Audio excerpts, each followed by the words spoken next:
Olá, muito bom estar aqui novamente com vocês. Eu sou Viviane, faço parte do Grupo Espírita Esperança, o GESP de Camaragibe, Pernambuco. Você está aqui assistindo o videocast Escutando os Sentimentos. Este programa vem estudando o livro Mereça Ser Feliz, que é uma obra do espírito da Hermance Dufour. O livro Mereça Ser Feliz foi psicografado pelo médium Vanderlei Oliveira. E hoje vamos trazer o estudo do capítulo 8, que se chama Credibilidade Social e Cidadania. Para conversar conosco, nós vamos convidar aqui a Clotilde e a Denairan, que são as nossas amigas queridas lá do GESP, que estão sempre conosco aqui, dando a contribuição nesse entendimento, nesse estudo, nesse debate da obra, né, da Hermance. Bem-vindas. Obrigada, Vivi. Bom, Dena, te ver novamente. Bom estar aqui com o pessoal também que está nos acompanhando, né, nesse estudo, que é um estudo maravilhoso. Esse é um livro para a gente ter na cabeceira e estar sempre reestudando, porque não se esgota o assunto, né? Isso. É isso aí. Tudo bem, pessoal? Que bom estar com todos. Sejam todos bem-vindos aqui ao podcast. E a participação de vocês é muito importante. E não deixem de ler, viu? Porque isso aqui é só um mimozinho, né, da conversa. É só para estimular a leitura. Vamos ler. É isso aí. O livro Mereça Ser Feliz, ele vem conversando ao longo dos capítulos muito sobre o tema do orgulho. E hoje, credibilidade social e cidadania. Inicialmente, eu queria colocar aqui o capítulo, ele começa com um trecho do Livro dos Médiuns que eu achei importante colocar para o pessoal e que vocês possam comentar, não é? Ele diz assim, é o capítulo 31 do Livro dos Médiuns. Conhecemos um senhor que foi aceito para o emprego de confiança, numa casa importante, porque era espírita sincero. Entenderam que as suas crenças eram a garantia da sua moralidade. Hermance, né, ela começa diferenciando credibilidade de confiança. E o que é que ela nos fala, depois dessa leitura aí, o que é que ela nos fala, o que é que vocês podem aqui colocar sobre esse trecho do Livro dos Médiuns e sobre a diferença de credibilidade e confiança. Quer começar, Clotilde? Podemos começar. É muito interessante porque eu reli várias vezes esse trecho para poder fixar bem essa diferença, porque é muito sutil, né? Porque quem tem credibilidade exala confiança, né? Então, assim, a forma como eu consegui assimilar é que credibilidade é mais objetiva, né? Então, credibilidade é aquilo que uma empresa, por exemplo, adquire depois de anos no mercado, agindo sempre da forma correta. Então, ela é uma coisa mais concreta, né? Então, Hermance diz que credibilidade é aquilo que a gente pode crer, é o espírito da confiança que abre espaço para que a gente possa atuar de forma benfazeja na sociedade, né? E entre as pessoas. Agora, a confiança já é uma questão mais moral, é uma coisa que exala da gente, né? Então, é uma coisa que mais, assim, é uma questão que a pessoa vai conduzindo a partir das suas atitudes e a outra pessoa vai sentindo que você está emanando isso para ela, ou que ela está emanando isso para você, né? Então, isso é uma questão que vai se criando ao longo do tempo. Mas essa foi a forma como eu percebi, até ia conversar com Dena um pouco sobre isso antes da gente entrar no ar, mas realmente não houve essa oportunidade. E a gente está fazendo agora aqui Faz ao vivo, né? Foi assim, Dena, que você compreendeu? Acho que a confiança, ela tece a credibilidade, né? As suas atitudes, a sua conduta vai permeando, fazer em torno de si essa credibilidade, que vai passando para as outras pessoas, né? Porque você só tem um crédito, né? Você só se crê em você, só se crê na sua empresa, só se crê no seu trabalho, mediante o seu agir, né? Ninguém vai crer em você assim, sem ter algo que justifique, né? Então, uma está intrínseca à outra, né? Então, uma leva à outra. E assim, a frase que eu li anteriormente do Livro dos Médiuns, ele no finalzinho diz: entenderam que suas crenças eram a garantia da sua moralidade, só pelo fato, simples fato, daquele senhor ser um espírita sincero. Então, a garantia, né? Será que a gente tem essa garantia só por ser um espírita sincero? A confiança, a garantia da moralidade. A diferença está bem nessa palavra, sincero. Porque ser espírita, qualquer um pode dizer que é, né? Mas um espírita sincero, aquele genuíno. E a irmã, se ela vai continuando aqui, falando sobre o homem de bem. Ela fala que o homem de bem, atingir ser esse homem de bem, deveria ser a meta todo espírita, segundo o Evangelho, mas o orgulho é o obstáculo, não é isso? Uhum. Porque o orgulho vai inclinando a gente, que muitas vezes a gente age de uma maneira muito desavisada, né? Muito assim, de supetão. A gente é pego muitas vezes nas ciladas que a gente mesmo cria, né? E vai se escorregando nessas ciladas e a gente vai criando camuflagens. E aí, na hora que a gente cria uma camuflagem, a gente está dissimulando alguma coisa nossa e a gente não está sendo sincero.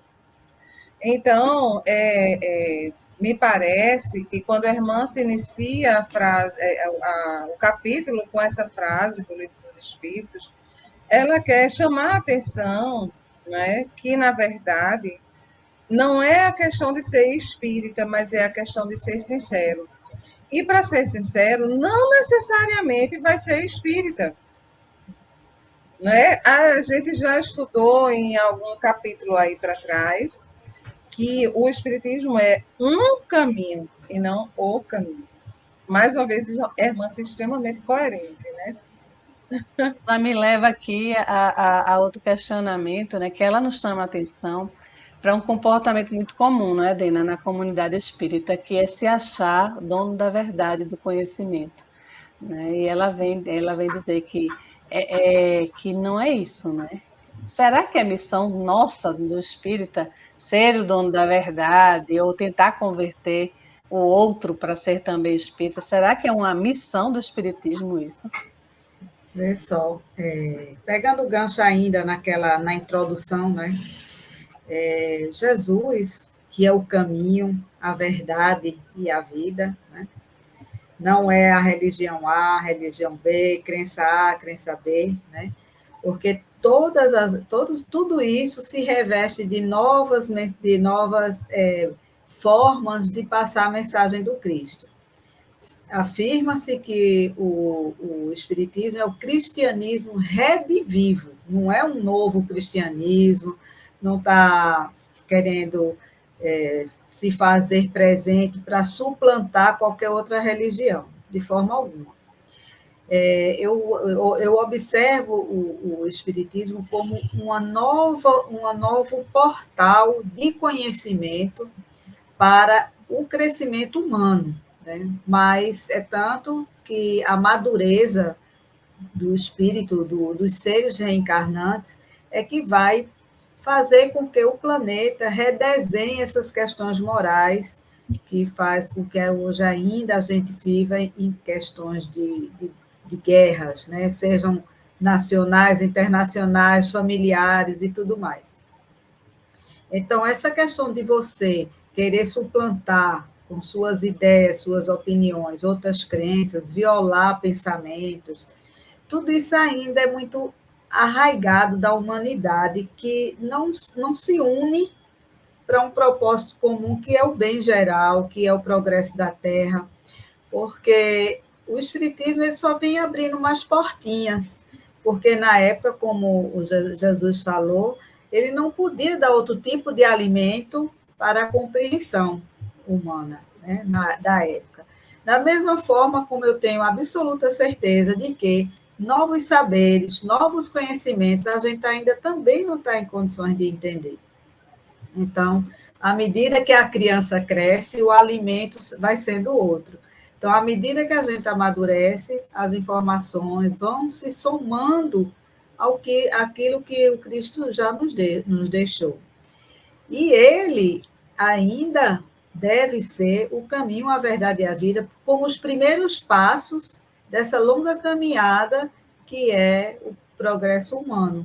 Então, a gente ainda está no engatinhar das mensagens luminosas do Cristo, que é essa questão da amorosidade, da gente diminuir esse orgulho, esse egoísmo. Ou seja, a gente está buscando coisas primárias ainda, né? Então, a crença não vai ser o portal, por assim dizer, para que você tenha essa credibilidade. Haja vista a recomendação do próprio Cristo, quando ele falou: há muitos lobos em forma de cordeiro, com peles de cordeiro. Há muitos sepulcros caiados por fora, porque se essa credibilidade fosse a ver pelas crenças de cada um, o mundo estaria transformado. Porque quantos cristãos tem no mundo? Né? Isso. Enfim, então a crença... Oi? Também me chama a atenção o que a irmã se coloca como ufanismo, não é? Que é aquele orgulho, aquela vaidade que a gente tem de frequentarmos, de estudarmos, de nos dizermos espíritas. A gente tem uma verdadeira, assim, um verdadeiro orgulho de dizer, sou espírita, né?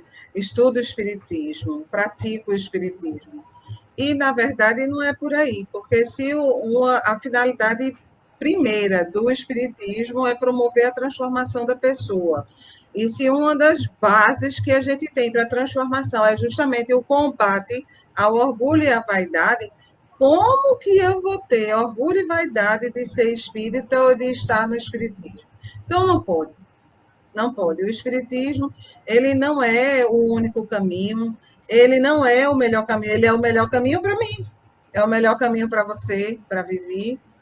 Pode não ser o melhor caminho para outra pessoa, que vai encontrar o seu caminho, aquele caminho com que a pessoa se identifica.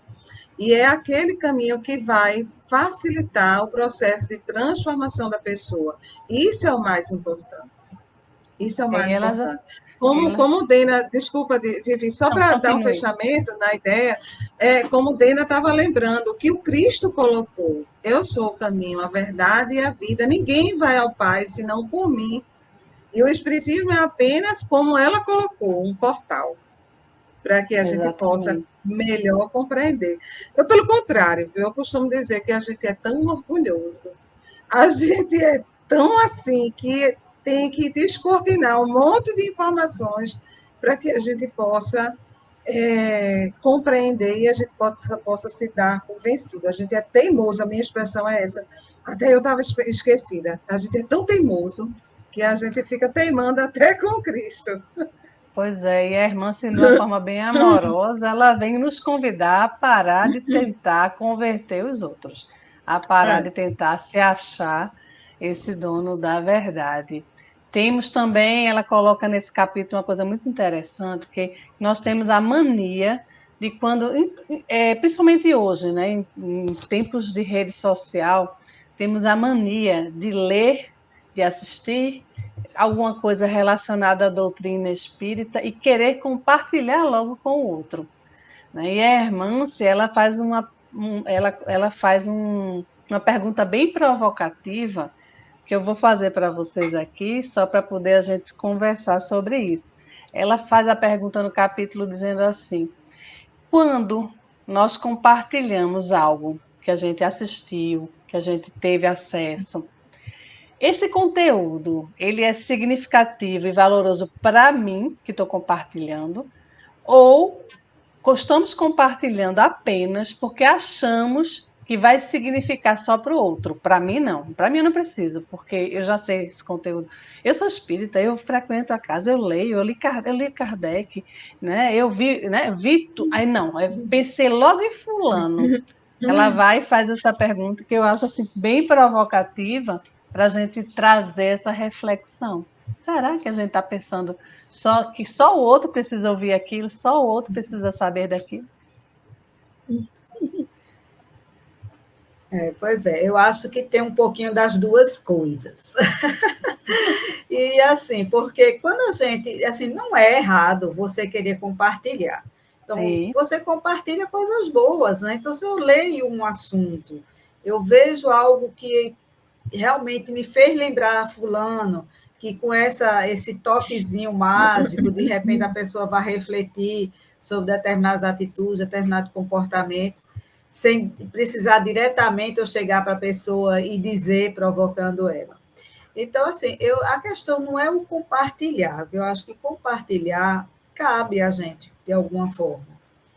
A questão é você impor, porque é isso que, ao longo da história das religiões, é uma querendo se impor à outra. A gente vê isso no catolicismo, que depois veio a reforma, com a reforma veio as igrejas neopentecostais, e é uma querendo suplantar a outra e angariar adeptos, né? Para fazer participar do censo. Olha, o Brasil é católico, o Brasil tem não sei quanto, um percentual, não sei quanto de católico, não sei quanto de protestante, um pequeno percentual de espírita. Gente, a gente não está precisando de números, a gente está precisando de corações transformados, né? Então, a gente tem que ter esse cuidado, como o próprio Cristo falou, né? Que ele disse, olha, vai pregar, mas aonde você chegar e não for bem aceito, onde a sua palavra não chegar aos corações, tire sua sandalinha, bata lá o pozinho e siga em frente, que é a palavra dele, assim como também tantos outros conhecimentos que a gente tem, seja nas diversas áreas da vida, né, das ciências e tudo mais, é bom a gente compartilhar. Agora, dentro de si, você tem que perceber que você não pode impor e sabendo que aquilo que você envia, você primeiro leu. Então, que você tenha a humildade para primeiro absorver aquela informação. Se você não faz isso, você não está crescendo. Então, eu acho que a gente, de certa forma, eu digo até por mim mesma que eu já fiz isso. Teve coisas que eu li, mas não é que eu não acho que eu mereça escutar e ler. Não, eu também achei melhor também compartilhar, que também foi uma forma, por exemplo, que eu encontrei de mandar essa mensagem para a pessoa, entendeu? Agora, tenhamos o bom senso, né? Mas assim, o que ela coloca nesse trecho também é que a gente precisa observar que o que parece, às vezes, um ato de generosidade e amor, quando eu estou compartilhando, ela pode ser o orgulho, em forma de presunção, de prepotência, ou outra daquelas facetas que a gente viu aqui. Né? Às vezes, né, quando você fala no impor, já é uma face do orgulho, né?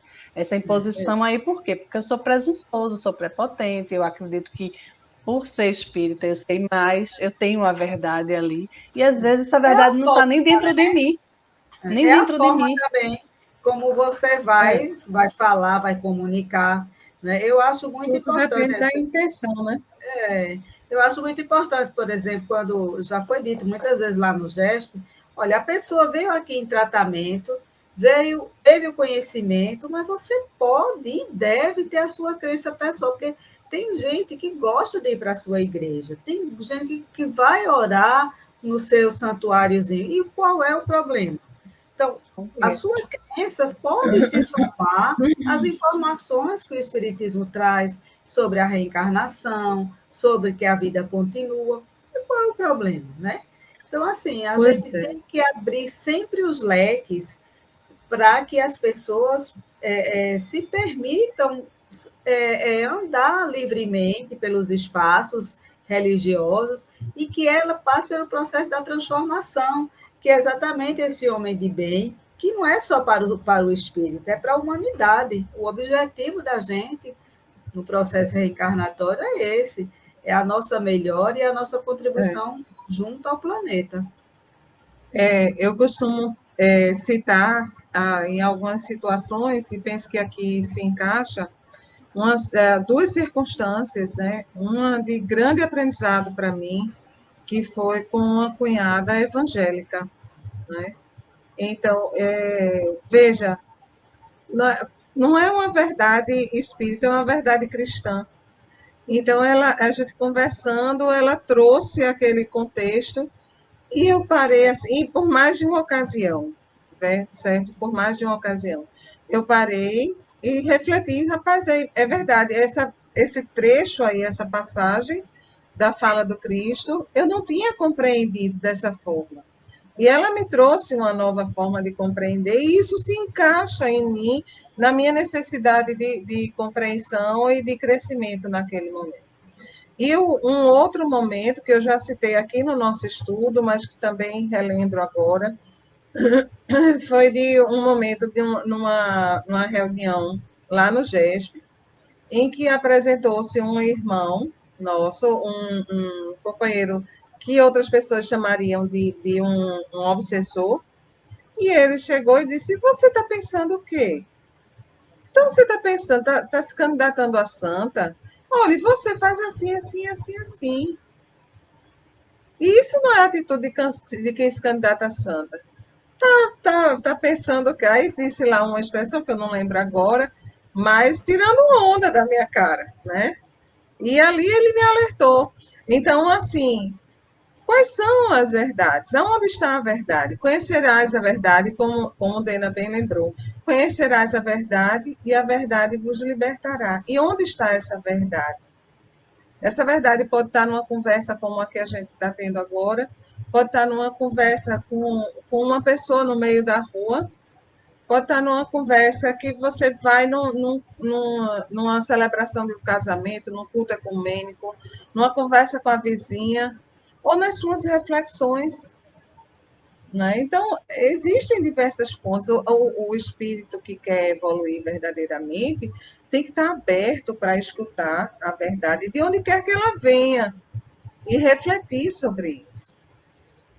Verdade. O papel do Espiritismo, segundo Kardec, ele fala que o Espiritismo é coadjuvante no movimento da maturidade e regeneração da humanidade, que Dena já comentou anteriormente sobre isso.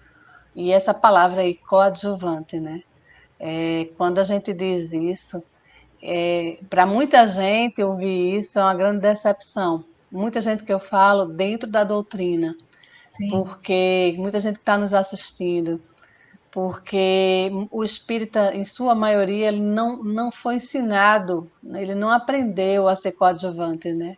Ele, muitas vezes, por conta desse orgulho, quer mostrar-se, né, o dono, o possuidor dessa verdade que a gente já vinha conversando aqui.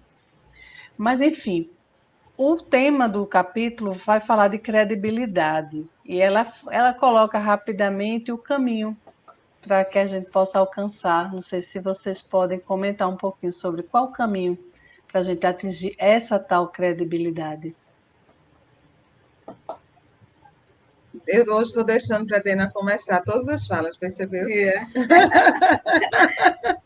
Tá vendo, né, Dena? E a gente, a credibilidade, eu acho que é exatamente quando a gente falou, né?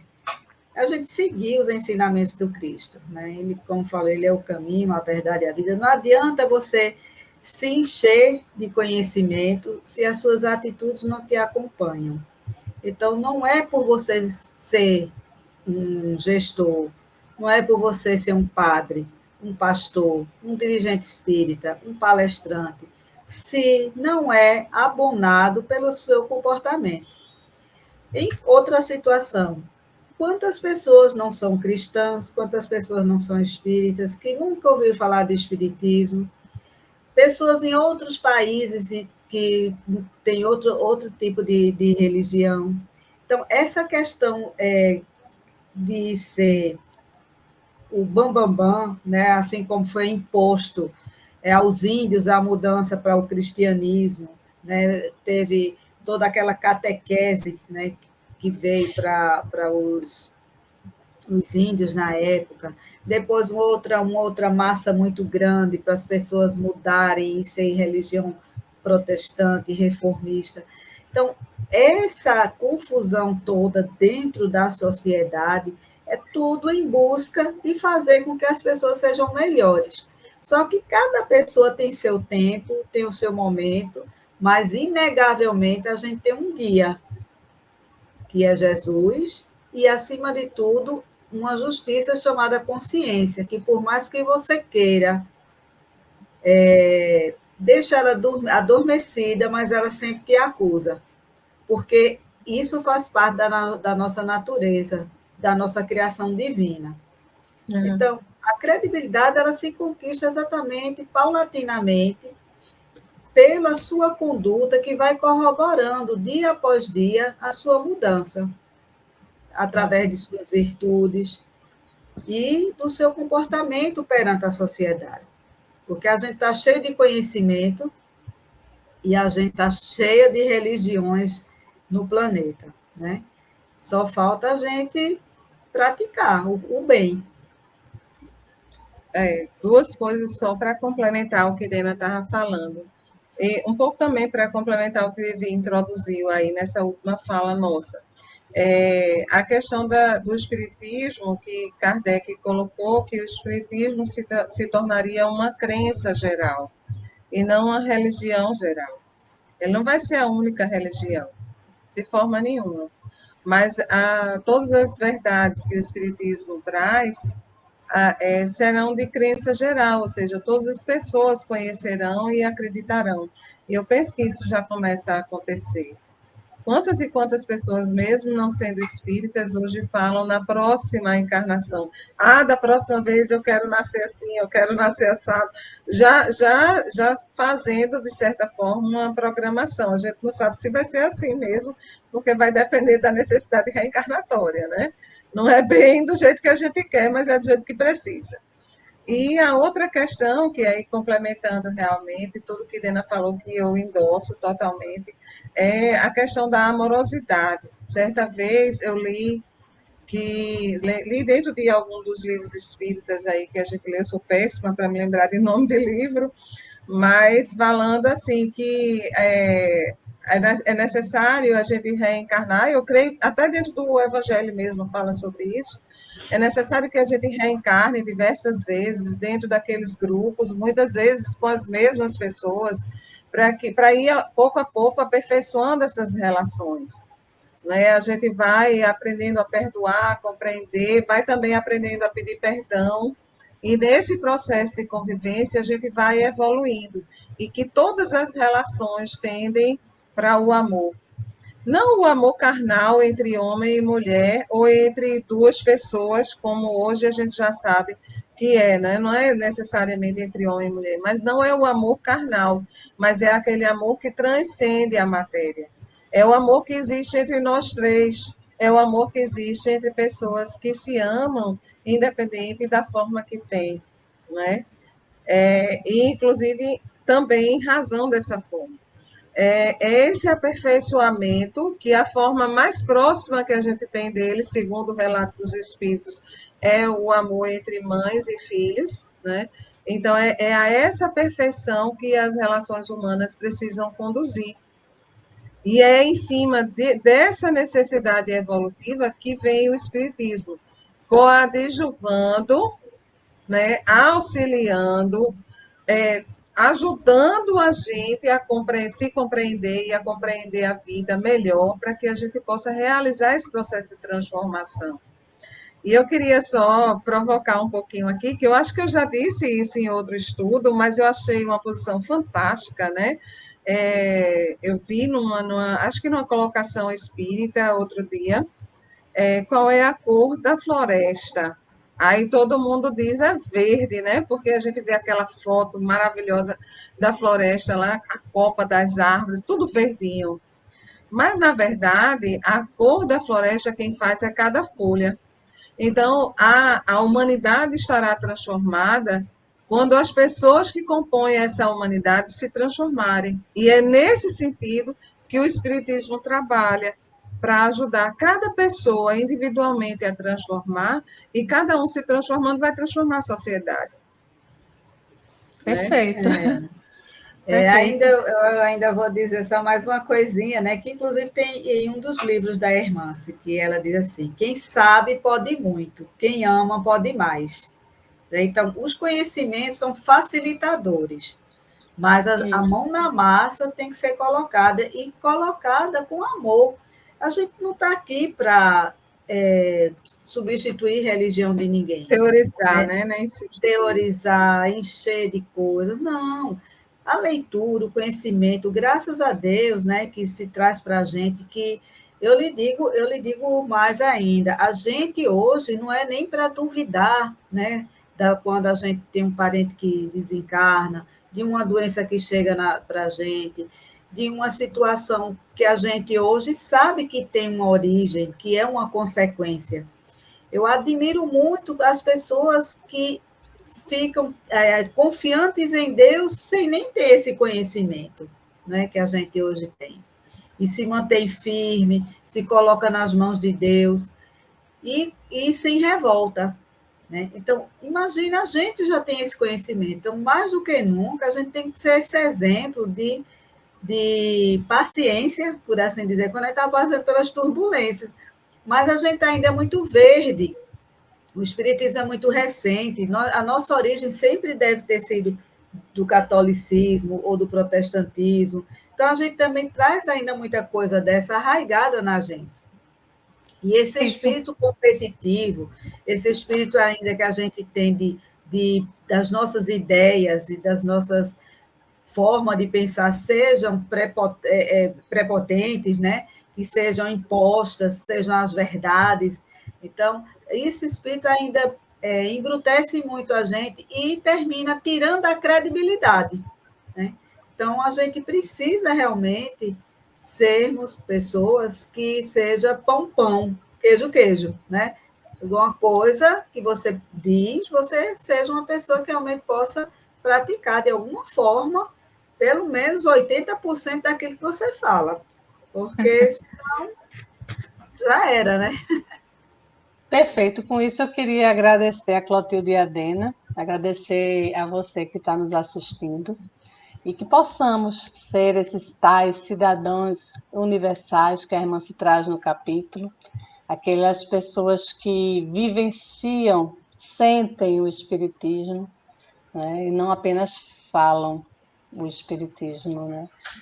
E convido você a dar um like se gostou do conteúdo, se também gostou, quiser compartilhar com alguém, fique à vontade. Se não assistiu a algum programa, perdeu algum programa anterior, aqui no nosso canal tem a playlist com todos os capítulos que já estudamos do Mereça Ser Feliz e do outro livro que nós estudamos anteriormente, que foi a Reforma Íntima Sem Martírio. Agradeço de novo às meninas e desejo boa semana para todos e todas e até o próximo programa, se Deus quiser. É isso, pessoal. Foi um prazer enorme estar aqui com todos. Espero que, de alguma forma, esse bate-papo possa ter trazido alguns insights e vocês corram lá no livro para ler, refletir e, de repente, trocar ideias, né? Então, um grande abraço. Até a próxima. Muito obrigada pela companhia de vocês e daqueles que nos veem. E até a próxima. Tchau, tchau.